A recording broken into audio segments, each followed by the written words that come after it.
Alright, y'all. Bit of an improvised video. Haven't been uploading lately because I've been focusing on my comic career. I've been improving my art a whole lot, but this has been on my mind a lot lately, and I really wanted to make a video about it.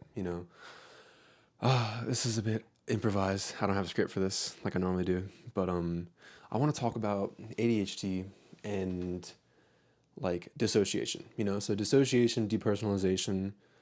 Um, a lot of people go through this. I got through it, and it's a very complex thing. There are a lot of reasons for why somebody might do it. For example, I had some low confidence issues, depression for like a long time in my life, which meant that it was safer to kind of recede back in my head than face reality.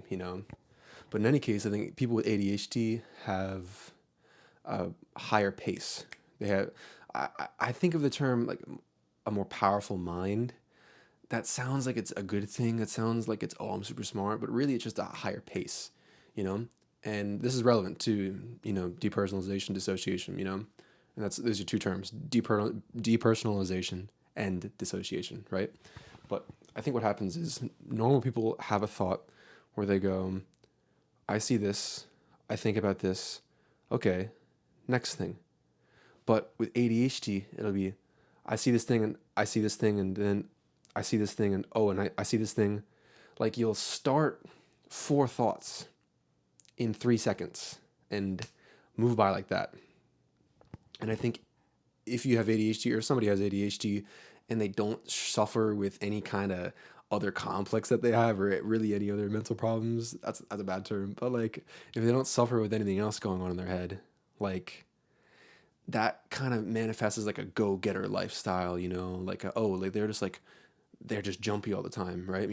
And it's because all that stimulation kind of builds up to some kind of like wavelength in their head that keeps them busy, that keeps them like, there's a constant pulse, there's a constant energy in their head, and if you manage your stimuli healthily, then you're a go-getter, you have a lot of energy, like I used to work with a restaurant manager who was like moving around all the time because he had ADHD. And depersonalization and dissociation are their responses to stimuli. If your brain has too many stimuli, then it will often, if you're built to do this, if you have a mind that's built to do this, then it will often like it will draw back from itself as a defense mechanism to handle too many stimuli. So with ADHD, with constant stimuli, with constant thoughts, thinking all the time, like this can really quickly build up into a pulse, a wavelength. And if you're prone to dissociation, it'll happen like that. And then all of a sudden, I'm sitting here and working at my desk, and I feel like I'm like half here, and I'm just being ruled by like the tick, tick, tick, tick, tick, I'm being ruled by my mind, you know? So that's one thought. Hold on.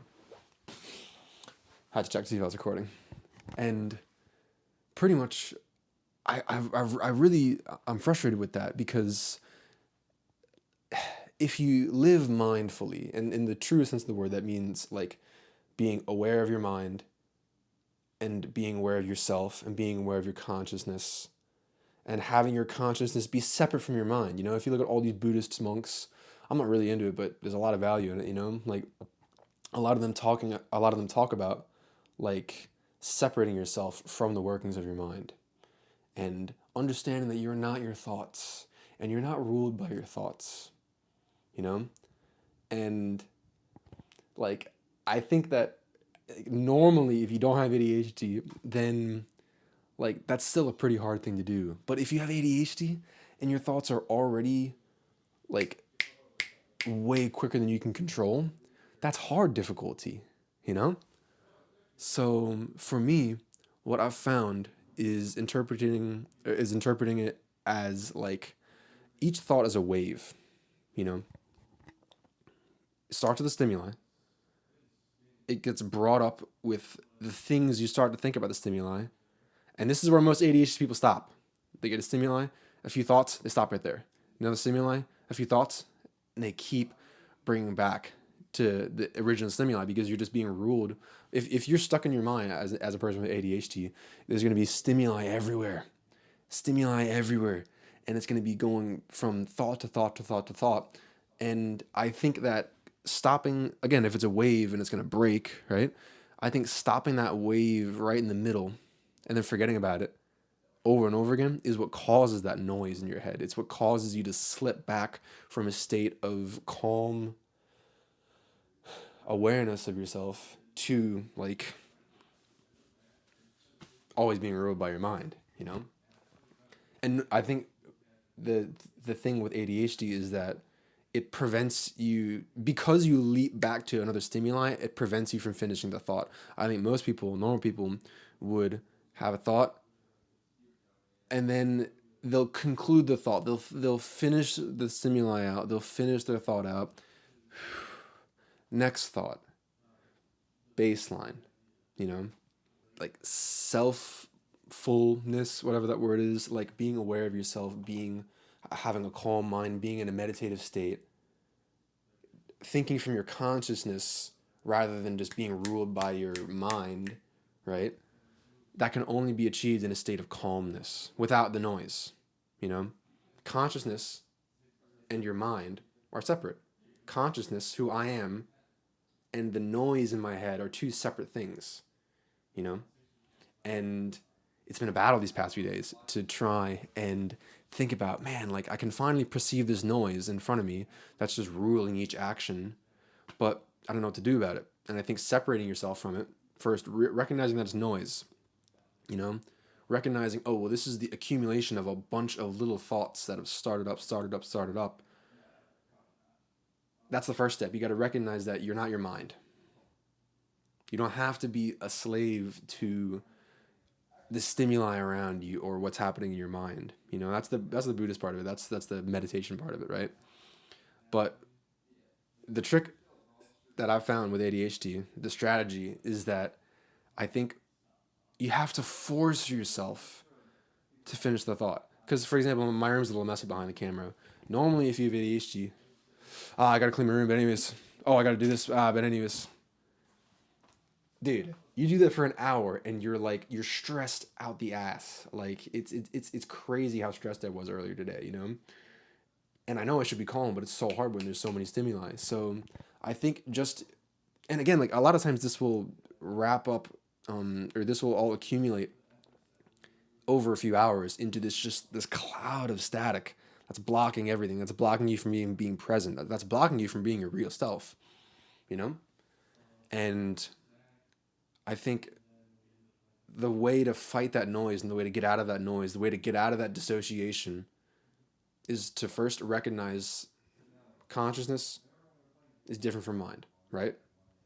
Then, instead of trying to just sweep away the noise or trying to do some yoga or something like that, like I think the step is to, again, force yourself through that wave. For example, messy noise or messy room, I gotta clean. Wait. I have a messy room. I should clean it maybe tomorrow morning or tomorrow evening over the next 2 days. You know how rare that is for somebody with ADHD to do? To actually finish a thought? And it sounds robotic, it sounds dumb at first, but you do this over like 10 minutes and you recognize I don't have to be this noise, you know? You do that wave a few times. You actually take a stimuli and you think about it. I've also found that like looking at something for twice or three times longer than I normally would helps me get a lot calmer. For example, I'll usually just look in the mirror, look away. But if I look in the mirror for longer than I think I should and actually look at the object and then look away when I'm done, it helps calm myself down. It helps me put myself in my body a little bit more, especially with the mirror, but also with your surroundings too. You know, it's just about escaping that super fast, like constant stimuli. But pretty much, if you don't get this noise down, then you'll be in a fun situation. And like me all the time, like I'll be in a part of my life, or I'll be in a nice meadow, or I'll be around my friends, and there will be this cloud that's just blocking nice thought. And I'm not acting as myself, I'm acting on impulse. I'm trapped in my mind, you know? And again, specifically for ADHD, like forcing yourself to finish a thought like that helps drag me out of it a bit, you know? And also, sometimes once you start perceiving the noise in your head as noise, you might think, oh, well, I have to do a lot of like super hardcore meditation and I have to really fight against the cloud of noise. Like I have to lift that heavy weight to get it off me. And I don't think it's the case because I just beat it now after a stress day. And it's just about adopting a few grounding things like this. And again, finish your thoughts. Like if you do that over a few minutes, and again realize you don't have to believe in the noise. It doesn't really exist. It's just a bunch of pent up thoughts that haven't quite been finished yet. It's just a bunch of pent up energy. You don't have to really like you don't have to give it power like that. You can get away from it. It can pass, you know? Like I'm not going to think about something if I don't consent to thinking about it. If you can exercise that kind of control and like understanding of how your mind should be, and you do some simple repetitions of bringing a thought from stimuli to initial thoughts, this is where most of us stop, to concluding thoughts, then the next thought. I think that's all it takes to. It's like flipping a radio switch, you know? ADHD, switch my thought, you know? But like, it's like flipping a radio switch from a different frequency. Like, if you're watching this and you have ADHD, you have a fast paced mind. I have a fast paced mind. And I think it doesn't have to be a very high energy thing. It doesn't have to be a very consuming thing to actually finish a thought. It's just about, like, I think it's just about finding the wavelength that works best for you. And this is a very new thing for me, but I'm already seeing great results from it in terms of grounding, in terms of feeling like myself and not being ruled by my mind as somebody with ADHD. So my hypothesis is that as I keep doing this and as I keep training my brain to think on a more stable wavelength instead of just being ruled by stimuli all the time and thoughts all the time, I think over time in my life I'll become a calmer person even with ADHD. I don't want to be a stressed like kind of person all day. Like I don't like that. I could go my whole life living it, but how much of that time will I really be me? You know? So that's all with this video. Thank you.